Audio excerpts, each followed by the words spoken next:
Lesson 3. A guy called a woman and asked her out. The guy was nervous, was scared, he was shy. He said, "So we're set for tomorrow night?" She replied, yeah. Then tomorrow night came. The guy agonized over the date the entire day. How should he act? What should he wear? Did he have enough money? Would he be fun enough? But the poor guy realized he was wasting his time worrying, for there was no date. He got stood up. Obviously, there had to be a reason. Perhaps something awful happened. Perhaps her car didn't start. Perhaps some incredible thing occurred in her life at that time that kept apart the two star-crossed lovers. So he tried again. He asked, "Did we miscommunicate?" She said, "Oh, yeah." He asked, "You still want to go out?" She said, "Sure."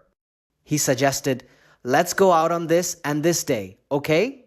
She agreed, "Okay." That day comes. The guy gets stood up yet again. But he rationalized it away. She did say she had things going on in her life. She did say that she wanted to go out with him. She did say that she wouldn't mind spending time with him. Obviously, something had to have come up. After all, she said she wanted to go. So the guy calls again and sets up another date.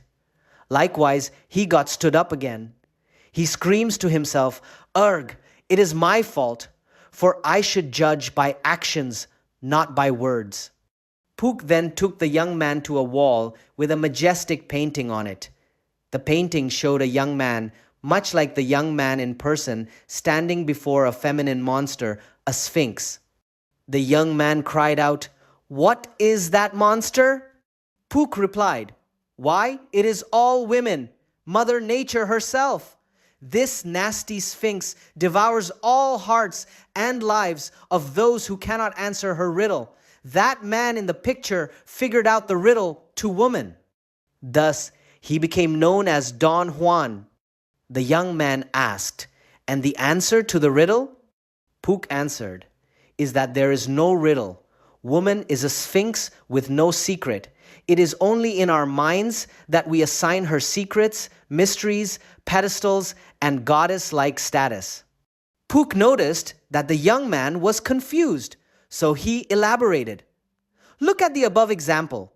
Look at how the lad got stood up over and over, and yet over and over he rationalized the standing up. How often is it that a lad rationalizes signals to his liking? How often is it that a lad offers gifts and treasures as sacrifices to her goddess likeness, for in his mind she is a goddess?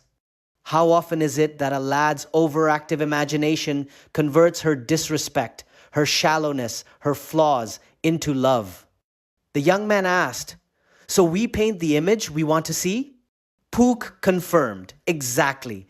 Judge by her actions and not by her words. Judge by what she does, then by what your mind wants to see. Our vanity will convert the image of every disinterested girl into secretly loving us, for women tell us what we want to hear. This is why we must judge by her actions and not by her words."